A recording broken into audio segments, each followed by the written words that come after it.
Hello guys, मैं हूं कृष्ण कुमार और आप मेरे साथ हैं YouTube channel the Gurukul learning YouTube channel पर। आज मैं आपको जो बताने जा रहा हूं साइकोलॉजी के जो लेसन है उसका नाम है ग्रोथ एंड डेवलपमेंट, वृद्धि और विकास। बच्चों की वृद्धि और विकास कैसे होती है, इसके कुछ सिद्धांत हैं जो मैं आपको बताने जा रहा हूं। आप देखो, पहला जो सिद्धांत होता है बच्चों का बढ़ने का, उसमें है निरंतरता का सिद्धांत। यह है क्या? विकास की प्रक्रिया कभी न रुकने वाली प्रक्रिया होती है। यह जन्म से लेकर मृत्यु तक चलती रहती है। विकास की निरंतरता की गति एक समान नहीं होती है, इसमें उतार चढ़ाव होता रहता है। व्यक्ति दूसरा जो आप देख रहे हैं उस वो है जो पॉइंट है व्यक्तिगत भिन्नताओं का सिद्धांत। इसमें होता क्या है, जो बच्चा जब छोटा होता है तो उसमें अलग अलग तरह के जो प्रभाव है वो देखने को मिलता है। तो सभी व्यक्तियों के वृद्धि और विकास जो होता है उसकी अपनी अपनी स्वाभाविक गति होती है। किसी व्यक्ति के कुछ विशेषताएं शीघ्र विकसित हो जाते हैं तो किसी व्यक्ति के विशेषताएं कुछ देर से विकसित होते हैं। इस प्रकार उनमें पर्याप्त व्यक्तिगत भिन्नताएं देखने को मिलती है। नेक्स्ट जो आप देख रहे हो वंशानुक्रम और वातावरण का प्रभाव, ये जो पॉइंट है इसमें क्या होता है, जो बच्चा होता है उसमें वंशानुक्रम और जो वातावरण का जो प्रभाव है वो अवश्य ही पड़ता रहता है। मैं जो वंशानुक्रम जो होता है वह बच्चे को वृद्धि और विकास में काफी मायने रखता है, क्योंकि इन दोनों के प्रभाव को अलग नहीं किया जा सकता। वंशानुक्रम को बच्चे की व्यक्ति की नींव माना जाता है। नेक्स्ट पॉइंट जो आपको मैं बताने जा रहा हूं वह है एक रूपता का सिद्धांत। एक रूपता के सिद्धांत है क्या? विकास की प्रक्रिया जो होती है उसमें एक रूपता के सिद्धांत दिखाई देते हैं, चाहे व्यक्तिगत भिन्नताएं कितनी भी क्यों न हो। बच्चों के भाषा के विकास में एक रूपता हमेशा होती है, चाहे वो बच्चा विश्व के किसी भी कोने में रहता क्यों नहीं हो।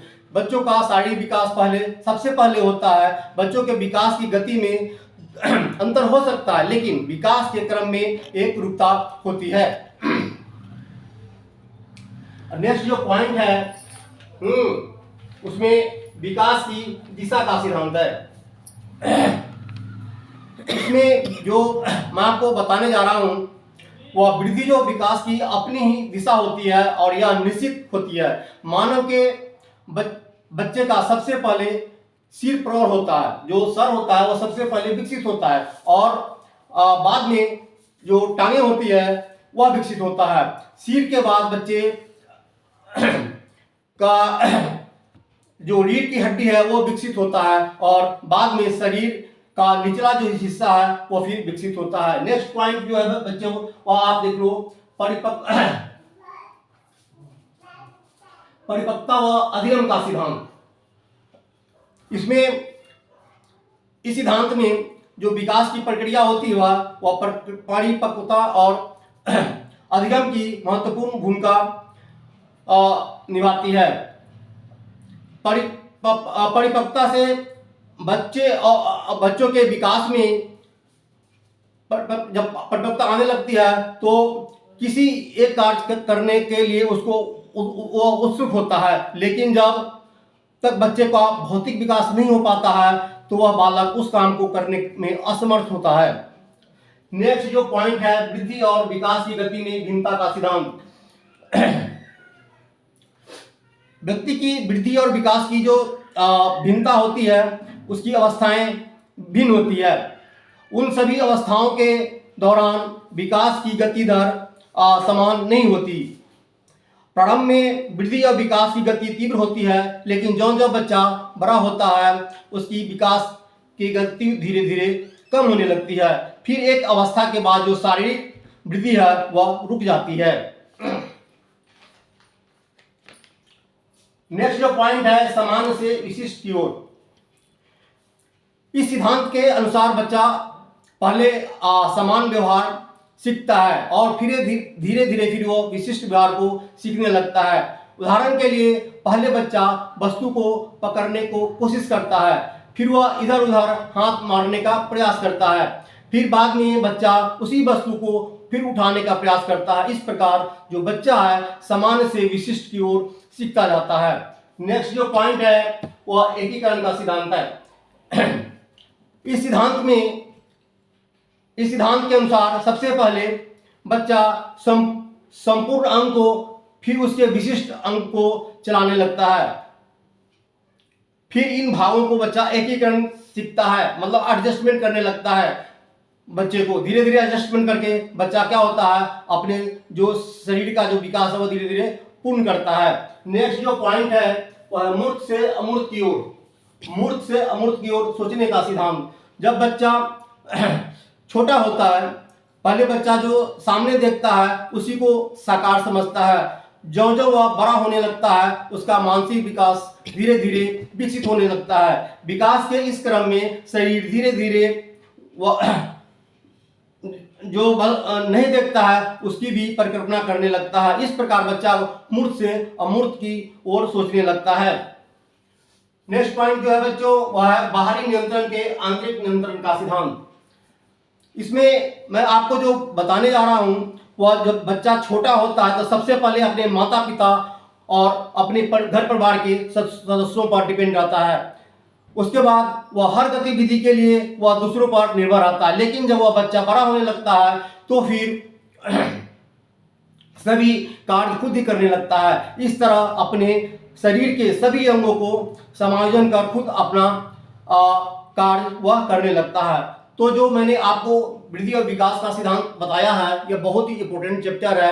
अगर आप सीटीएट या किसी भी स्टेट की तैयारी कर रहे हो तो इस लेसन से वृद्धि और विकास के लेसन से काफ़ी क्वेश्चन आते रहते हैं और मनोविज्ञान में यह लेसन बहुत ही इंपॉर्टेंट लेसन है। अगर आप कंसेप्ट सही रखते हो तो उसमें क्या होता है आपके जो मल्टीपल क्वेश्चंस होते हैं तो उसको आप सॉल्व कर सकते हो। लेकिन अगर आपका कंसेप्ट सही नहीं है तो क्या होगा कोई भी क्वेश्चन आप अगर आप पढ़ते हो तो वह गलत हो सकता है। तो कई बच्चे क्या करते हैं जब पेपर की तैयारी करते हैं तो वह क्या होता है मल्टीपल क्वेश्चन को याद करने की कोशिश करता है। वह यह सोचता है कि बड़ा जो चैप्टर है उसको पढ़ने में तो दिक्कत है लेकिन पॉइंट में अगर कोई आंसर क्वेश्चन दिया हुआ है बहुविकल्प उसको मैं पढ़ लूँ। इसमें क्या होता है आपका कंसेप्ट क्लियर नहीं होता है और जब कंसेप्ट क्लियर नहीं होगा तो क्या होगा कि जो क्वेश्चन आपने जो याद किया है आंसर उसका वह गलत हो सकता है। लेकिन अगर आपका कंसेप्ट क्लियर है तो कभी भी कोई क्वेश्चन गलत नहीं होगा। इसलिए आप प्रतिदिन मैं सुबह में आपको जो वीडियो है 9:30-10 बजे के लगभग ये आपको जो मनोविज्ञान है मैं आपको बताऊंगा और आप मेरे साथ प्रतिदिन 10 बजे सुबह में आप जुड़ सकते हैं। तो गाइस अगर आपको लगता है कि मैंने जो आपको ये बताया है आपके लिए इम्पोर्टेंट एक चैप्टर है और आपके जो तैयारी है उसमें एक मील का पत्थर साबित हो सकता है तो सबसे पहले आप हमारे जो सब्सक्राइब का बटन है उसको दबाइए। क्यों? क्योंकि आपको इसमें नोटिफिकेशन मिलता रहेगा और आप जो चाहते हैं पढ़ना वो आप हमारे जो इसके जो लेसन्स हैं मनोविज्ञान के जो लेसन्स हैं उसको आप देख सकते हैं। इसीलिए हमारे इस चैनल को आप सब्सक्राइब कीजिए, लाइक कीजिए और दोस्तों के साथ शेयर कीजिए। धन्यवाद।